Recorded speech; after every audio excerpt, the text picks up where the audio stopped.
Salam para orang tua dan orang tua saksi. Selamat membawa anak-anak di rumah Tuhan. Saudara-saudariku yang terkasih dalam Yesus Kristus, tema perenungan kita adalah menjadi manusia baru untuk membangun luka sesat. Jemaat yang diberkati Tuhan, mendengar kabar sukacita itu hal yang kita sukai. Mendengar kabar baik itu akan berpengaruh kepada kita punya hidup. Begitu kita mendengar hal-hal baik terjadi, suasana hati kita berubah dari yang tidak baik menjadi baik. Karena kabar baik dan kabar sukacita itu selalu menyenangkan untuk didengar dan selalu menenangkan hati orang-orang yang mendengar. Kita ada sibuk macam apapun, kita ada galau dan gelisah seperti apapun. Tapi kalau kita dengar kabar-kabar baik, biasanya kita langsung bersukacita. Kabar baik itu datang, kita tidak tentukan waktunya. Kapan saja dia datang, kita buka hati, kita menerima karena kita suka dengan kabar-kabar baik. Kabar baik itu bukan hanya bersifat informasi, tapi kabar baik itu butuh respon. Biasanya kalau kita dengar kabar-kabar baik, kita akan bilang aduh baik sudah. Atau kadang-kadang kita bilang syukur dan puji Tuhan. Kabar baik itu butuh respon. Demikian juga berita Paskah. Berita Paskah itu bukan sekedar sebuah informasi. Berita Paskah itu bukan hanya sekedar catatan sejarah hidup orang beriman. Tapi berita Paskah itu adalah berita yang butuh respon. Dan karena dia berita sukacita, respon kita juga mesti penuh sukacita. Karena berita Paskah itu berita kemenangan, respon kita harus benar-benar positif. Tetapi perenungan pagi hari ini mau mengajak kita bertanya, apakah benar berita Paskah bawa bagi kita sukacita? Apakah benar berita Paskah bawa bagi kita sebuah kesempatan untuk berubah? Atau sama seperti hari-hari lain, Paskah hanya sebuah bagian dari masalah gereja yang harus dirayakan? Ataukah Paskah ini hanya menjadi rutinitas satu tahun? Ada banyak orang sangat sibuk dengan Paskah. Dibilang kita bilang pekan Paskah. Kita sibuk dari arisan salah 7 sampai hari kemarin. Kadang-kadang dalam kesibukan seperti itu kita lelah secara fisik dan mental. Tapi apakah Paskah bawa dampak lain? Selain sibuk, selain lelah, selain berkumpul dan berdiam, apakah Paskah bawa makna yang berbeda? Saudara-saudara yang diberkati dan dikasihi, dari kemarin sampai hari ini kita bernyanyi tentang kebangkitan Kristus. Lalu bukan tadi kita bilang maut sudah menyerah, kubur hilang kuasanya. Paskah menegaskan bagi kita bahwa Yesus Kristus telah mengerjakan sesuatu yang tidak akan pernah dalam sejarah hidup manusia dikerjakan oleh manusia. Kristus mengambil bahagian di dalam derita, Kristus turun ke dalam kerajaan maut, Kristus bangkit dan mengalahkan maut. Itu berita Paskah. Nah, berita Paskah itu kemudian oleh Rasul Paulus diteruskan kepada jemaat di Kolose.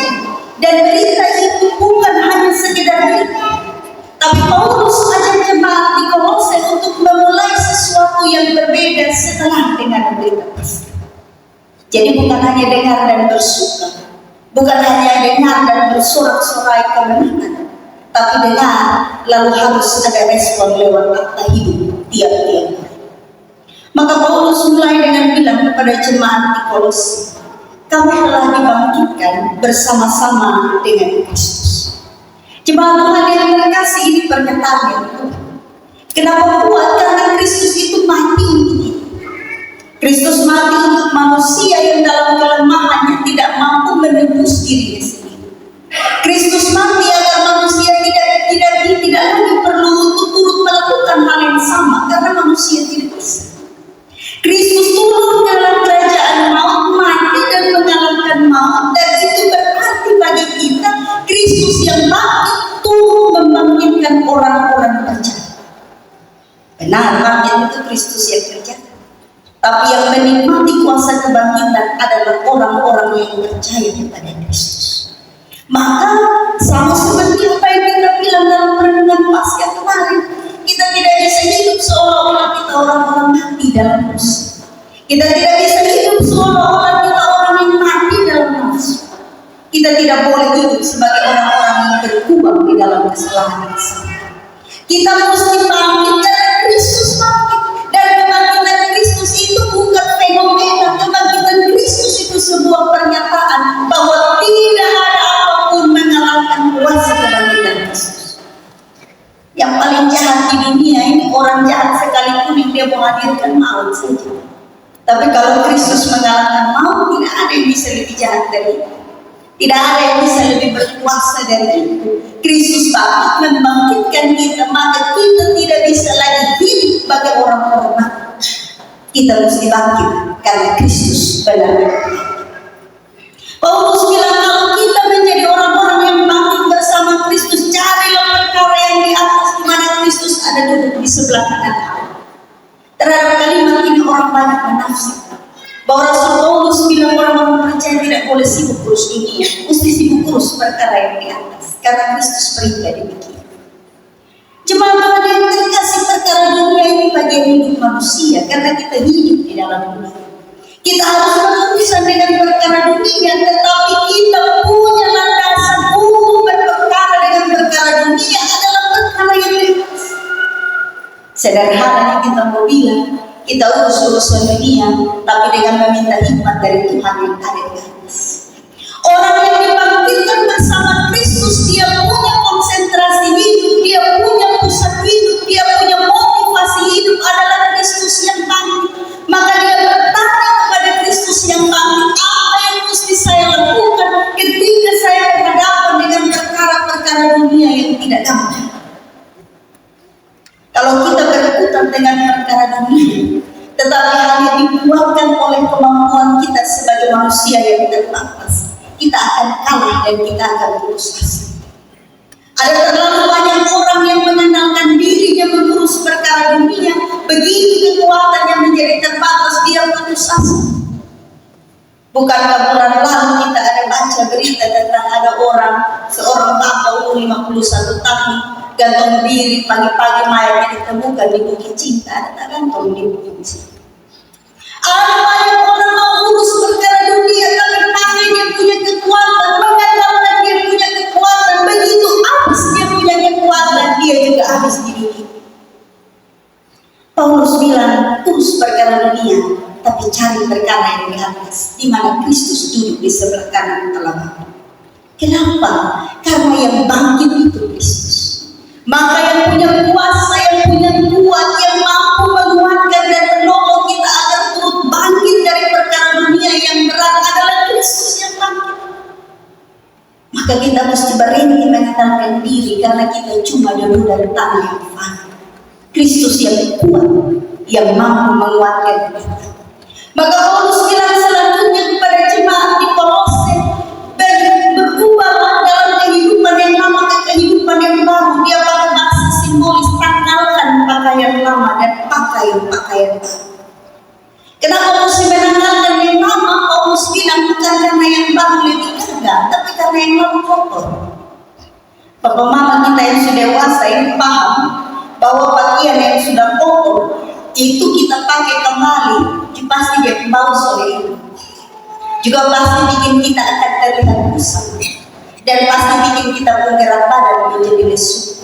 Maka kita akan mandi dan kita akan pakai pakaian baru, bukan karena baru gagah, tapi karena kita butuh sesuatu yang baru. Yang lama kotor tidak bisa lagi pakai. Paulus bilang tanggalkan pakaian yang lama yang kotor dan kenakan pakaian yang baru yang bersih. Itu artinya bahwa kita tidak bisa lagi pakai pakaian yang lama, karena yang lama itu ada amarah, kebencian, iri hati, kata-kata kotor dan seterusnya. Pakai baju baru, lepas yang lama, karena yang baru itu pakaian yang berlandaskan kasih.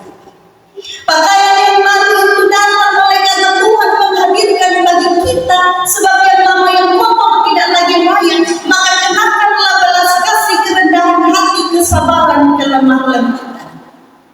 Jadi pakaian yang baru itu bukan saja dia pakaian yang membuat kita kelihatan lebih baik, lebih bersih, tapi juga pakaian yang bermanfaat buat kita, supaya kita tidak lagi hidup dalam kotor karena pakaian lama yang tidak terlepas. Bahasa simbolis Rasul Paulus kuat, tapi dia mau menegaskan kepada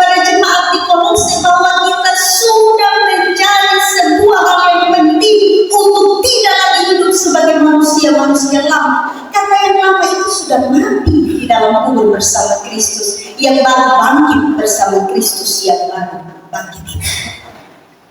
Jadi kita tidak usah lagi bergumul dengan hal-hal yang kita sebut rahmat, yang dikendalikan oleh hawa nafsu, yang buat kita dengan cepat sekali melukai orang tapi juga menodai relasi dengan Tuhan. Pakai yang baru supaya kita jaga hati, menjaga hati sendiri, menjaga hati orang lain, tapi juga menjaga hati Tuhan yang berkorban dan bangkit bagi kita. Manusia-manusia yang merayakan Paskah, saya dan Bapak Mama, saudara-saudara, akan membiarkan dalam ayat 12 bilang damai sejahtera yang memimpin kita. Karena pakaian baru, semangat baru, manusia baru, roh baru. Kita dikuatkan, kita dituntun, kita dipimpin oleh damai sejahtera Tuhan.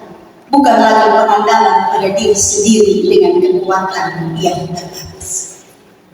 Karena itu jemaat Tuhan yang terkasih di dalam Yesus Kristus, firman Tuhan hari ini dalam syukur Paskah menegaskan kepada kita. Yang pertama, perhatikan baik-baik bahwa kita harus benar-benar berkomitmen untuk hidup dalam cara hidup manusia baru. Manusia baru itu bukan status. Paulus korek dalam bacaan tadi, dia bilang tidak ada lagi orang Yahudi, Yunani, orang Skit, karena masa itu mereka sibuk dengan status. Tidak ada lagi Tuhan, tidak ada lagi hamba. Yang ada sekarang hanya dua kategori, manusia lama atau manusia baru. Manusia lama adalah mereka yang pilih hidup berkubang dalam dosa, enggan bertobat karena zona nyamannya dosa. Manusia baru adalah mereka yang memilih melawan arus lalu berubah karena yang baru itu datang dari Tuhan. Maka pesan Paskah yang pertama, pilihlah status hidup sebagai manusia baru. Status hidup itu harus menggerakkan kita, dan kita harus berubah untuk melakukan segala sesuatu dipimpin oleh damai sejahtera Tuhan. Yang kedua, dalam firman Tuhan ini tapi juga berkaitan dengan tema, berkaitan dengan poin pertama menjadi manusia baru, kita diingatkan bahwa manusia baru itu perilaku hidupnya berdasar kasih. Manusia baru tidak tertutup dengan nafsu yang tidak mengendalikan diri. Karena dasar kehidupan kita sebagai manusia baru adalah kasih, maka kasih melandasi cara kehidupan kita, tapi juga cara kita berrelasi. Bapak Mama, saudara-saudara, ada banyak relasi hancur oleh karena kita tidak mampu mengendalikan kita sendiri, terutama kita punya lidah. Lalu zaman-zaman dahulu bilang memang lidah tak bertulang, tak terbatas kata-kata. Bahaya besar kalau lidah tidak dikendalikan. Lidah yang tidak dikendalikan, tangan dan kaki yang tidak dijaga, otak dan perasaan yang tidak dapat diatur, itu akan menghadirkan luka bagi orang lain. Dan luka-luka itu oleh karena waktu kelihatannya sembuh, tapi dia akan terus membekas. Manusia baru yang hidup berlandas kasih harus belajar untuk menahan diri agar dia tidak menghadirkan luka, dan ingat itu dimulai dari rumah kita masing-masing. Orang tua tidak bisa omong suka-suka hati karena dia yang kasih makan anak-anak. Mau panggil ini hari nama, besok binatang, terserah kita karena kita yang kasih makan. Mau perintah tanpa pikir anak untuk istirahat, anak untuk bermain, urusan kita kita yang kasih makan. Tidak bisa. Manusia-manusia baru adalah mereka yang menghindari menimbulkan luka dalam hidup orang lain karena dia memilih untuk mendasari hidup dalam kasih. Yang ketiga, kita mesti menjadi orang-orang yang melatih agar kita dapat membangun luka hidup. Luka hidup itu hanya dapat dibangun dengan cara menjaga diri masing-masing. Kalau kita pakai borong dalam Galatia, menguasai diri. Orang yang menguasai diri akan dapat membangun luka dirinya, tapi juga berlaku membangun luka hidup orang lain. Kehadirannya akan menjadi plester bagi hidup orang lain yang terluka. Karena itu berkaitan dengan poin 2, menjaga diri untuk tidak menimbulkan luka, tetapi pergi membangun luka. Kita mesti mampu mengendalikan diri, belajar untuk sabar, belajar untuk kuat, percaya bahwa kata-kata kecil maupun tindakan yang kita anggap sederhana bisa jadi soal bagi orang lain. Karena itu pergi menjadi pembangun luka. Berkata-kata dengan lemah lembut dan sopan itu bukan perkara terlalu berat, tetapi mengendalikan nafsu itu perkara besar. Manusia baru adalah mereka yang memilih untuk keluar dari lingkaran-lingkaran luka yang lama yang pernah disebabkan oleh orang lain. Kalau dia buat beta, dia berbuat orang lain. Kita mesti menjadi orang yang siap untuk menghentikan lingkaran-lingkaran yang jahat, kalau memulai siklus hidup yang bersih. Karena apa? Karena kita memilih untuk menjadi pemulih dan penyembuh. Manusia baru menolak untuk hidup di dalam kebiasaan yang lama.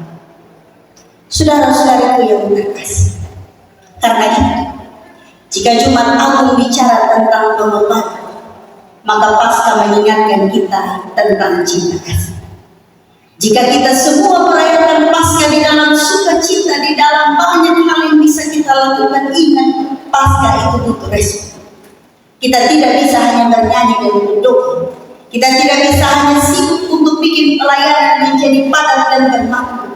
Tapi kita harus merespon dengan perilaku hidup yang benar. Sama seperti awal renungan tadi, berita sukacita mesti dapat respon. Demikian kebangkitan Kristus mesti direspon oleh cara hidup yang benar. Hari ini di tengah-tengah kita dalam pertolongan Tuhan akan dibaptiskan 2 orang anak. Dalam pengembalaan kemarin kita bicara tentang pentingnya baptisan, tetapi juga tentang tanggung jawab Bapak Mama dan Bapak Mama Ani sebagai orang-orang yang hidup dekat dengan anak-anak. Firman Tuhan hari ini juga menjadi bahagian dari para orang tua dan orang tua saksi. Kita dinasihatkan agar menjaga keseimbangan pertumbuhan anak. Mereka mesti sehat secara fisik, tapi jangan buat mereka sakit secara rohani. Mereka mesti benar-benar bisa mendapat apa yang patut karena orang tua diberi tugas oleh Tuhan untuk mengupayakan. Tapi jangan lupa, mereka belajar mengenal siapa Tuhan yang bangkit dari Bapak Mama dan Bapak Mama. Orang-orang dewasa yang hidup di sekitar anak-anak harus menjadi teladan hidup, agar anak-anak belajar mengenal kapan dia harus berjumpa dengan Tuhan, kapan dia dapat belajar datang di rumah Tuhan, kapan dia harus memutuskan hidup di dalam kehendak Tuhan. Orang-orang tua harus lebih dahulu jadi manusia baru, supaya anak-anak bisa hidup dalam era yang baru. Manusia baru dalam semangat hidup orang-orang tua dan para orang tua saksi adalah mereka yang memutuskan merawat dan memelihara anak di dalam semangat Kristus yang bangkit. Orang tua menolak untuk merawat anak-anak di dalam semangat dan cara yang lama yang membuat anak-anak tidak dapat bertumbuh dengan sehat dan baik. Orang tua saksi mesti siap secara jasmani, tapi juga harus siap sungguh-sungguh secara rohani. Karena anak-anak tidak tahu apa yang terjadi hari ini, tapi kita para orang dewasa bahwa mereka di rumah Tuhan berjanji di hadapan Tuhan agar kita mengajar mereka tentang siapa Tuhan yang membaptis mereka. Karena itu jemaat Tuhan yang terkasih, para orang tua saksi semua yang diberkati Tuhan, hari ini kembalilah dalam syukur Paskah. Ingat bahwa Paskah bukan rutinitas, Paskah bukan kebiasaan gereja. Paskah adalah sebuah pengakuan iman yang kalau didengar harus direspon dengan hidup sebagai manusia baru. Tuhan memberkati kita. Amin.